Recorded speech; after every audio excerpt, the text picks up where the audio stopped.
Big news today. We're covering the latest deaths making national headlines, straight from legacy.com for the last week of May 2026.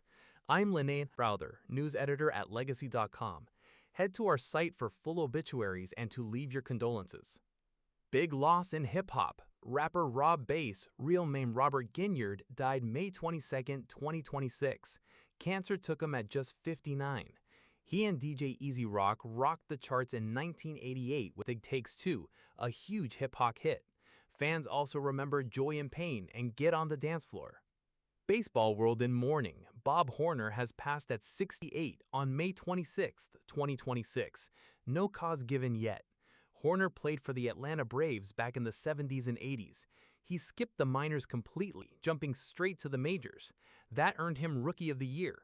Fans still talk about his epic 4-homer game against the Expos in 1986.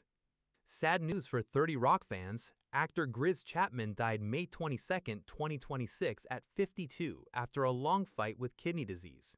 He played Grizz, part of Tracy Jordan's crew, and even landed his own spin-off sitcom.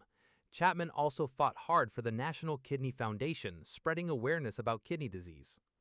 Actor Michael Keating has passed away at 79 from dementia on April 26, 2026.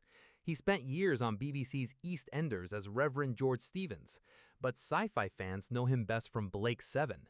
He played Villa Restal, the only character in all 52 episodes. Pink Floyd just lost a legend. Saxophonist Dick Perry died May 22, 2026 at 83. His sax solos made Money, Us and Them, and Shine On You Crazy Diamond unforgettable. Perry also toured with The Who and the Violent Femmes. Football fans, take a moment. Manny Fernandez died May 24, 2026 at 79. He played his whole 8-year NFL career with the Miami Dolphins, winning 2 Super Bowls. That includes Super Bowl VII, capping off Miami's perfect, undefeated 1972 season. A true Dolphins legend. TV presenter Judith Chalmers has passed at 90 from Alzheimer's complications on May 21, 2026. For almost 30 years, she hosted Wish You Were Here, taking British viewers to dream vacation spots. She sparked a love of travel in millions of fans. A civil rights giant is gone. Clarence B. Jones died May 22, 2026 in Cupertino, California at 95. He was a lawyer and close advisor to Dr. Martin Luther King Jr. Later, he built successful careers in business and education, earning the Presidential Medal of Freedom. Jones even helped write King's iconic I Have a Dream speech. Actor Charles Chaffee died May 22, 2026 at his Marina del Rey home at 90. He appeared in big films like Shaft, Clute, and All the Right Moves. On TV, he showed up in Get Christy Love, The X-Files, and Days of Our Lives. Hollywood's costumes just lost a master. Albert Wolsky died May 23, 2026 at home in Los Angeles at 95. He won 2 Oscars for All That Jazz and Bugsy. He also designed the unforgettable looks in Grease. Wolsky served in the U.S. Army back in the 1950s. New Zealand lost an icon. Singer Dame Vera Top died May 23, 2026 from breast cancer at 68. She and her sister Linda formed the Top Twins, a comedy music duo famous for tackling big political issues with humor. Top shaped both music and activism back home. Singer Jimmy Hughes died May 20, 2026 at home in Layton, Alabama at 88.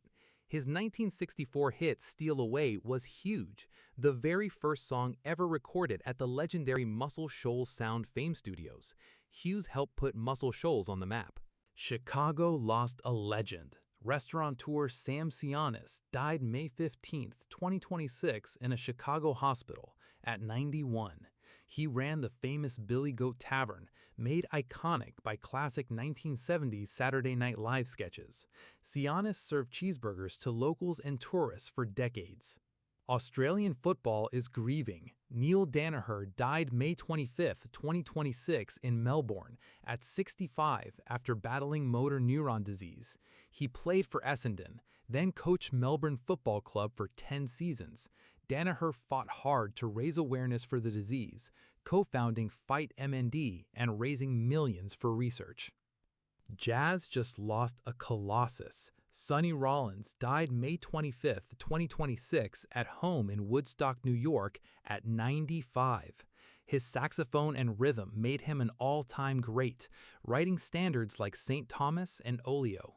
Rollins was the last living musician from that famous 1958 photo, A Great Day in Harlem. Huge shock in NASCAR. Kyle Busch has died in Charlotte, North Carolina at just 41. Severe pneumonia turned into sepsis and took him fast. Over 25 years, Busch became a NASCAR all-time great, winning 2 Cup Series titles and smashing records. Fans loved his aggressive driving.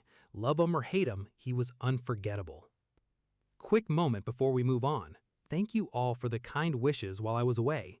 I miss bringing you this news every week, and I'm thrilled to be back. Now let's slow down for some amazing everyday stories from Legacy this week. Not celebrities, just regular people like us. First up, a mom and grandma from Indiana who ran a 40-year family tradition and annual apple orchard trip. Everyone called her Apple Grandma. Next, meet a 104-year-old great-grandmother from Rhode Island. She chose to donate her body to science just so she could joke, "I got into Brown Medical School." Then there's a master carpenter from Virginia Beach. He came up with his own rule, Gray's first law of carpentry. Quote, "Give a man a hammer and he'll use yours for life. Teach him how to use it and he'll be back tomorrow for your screwdriver." Anyone can honor a loved one on legacy.com. Publish an obituary online and in local papers everywhere. Just visit legacy.com and pick your community. Legacy.com doesn't just cover today's news, we also remember notable people who passed in years gone by. Here are this week's big anniversaries. 10 years ago this week, boxing legend Muhammad Ali died at 74. Known as the greatest, he ruled the ring, talked the biggest trash, and fought hard for civil rights his whole life. 15 years ago this week, actor James Arness died at 88. He was a massive TV star, playing Marshal Matt Dillon on Gunsmoke for 20 straight years. 25 years ago this week, comedian Imogene Coca died at 92. Her wild expressions made her an early TV star on Your Show of Shows, and later she nailed Aunt Edna in National Lampoon's Vacation. Also 25 years ago this week, actor Anthony Quinn died at 86. He made history as the first Mexican-born actor to win an Oscar, winning twice for Viva Zapata and Lust for Life. Marilyn Monroe was born 100 years ago this week. She died in August 1962 at just 36. She rose from blonde bombshell comedies like Gentlemen Prefer Blondes to a Golden Globe win for Some Like It Hot. Andy Griffith was born 100 years ago this week too, the same day as Marilyn Monroe. He died in July 2012 at 86. He charmed TV fans for decades as Sheriff Andy Taylor, then later as lawyer Ben Matlock. Every week, flags fly at half-staff across America to honor mourning communities. Here are this week's newest half-staff memorial honors. Flags are lowered nationwide for Memorial Day. In North Carolina, flags honor NASCAR driver Kyle Busch. In Wisconsin, flags mark National EMS Week, honoring EMS workers who gave their lives on duty. In Indiana, flags honor Cloverdale Town Marshal Lowell Adam Hull. And in Massachusetts, flags honor Boston firefighter Robert Kilduff Jr., who died in the line of duty. Want to learn more? Head to legacy.com for full stories.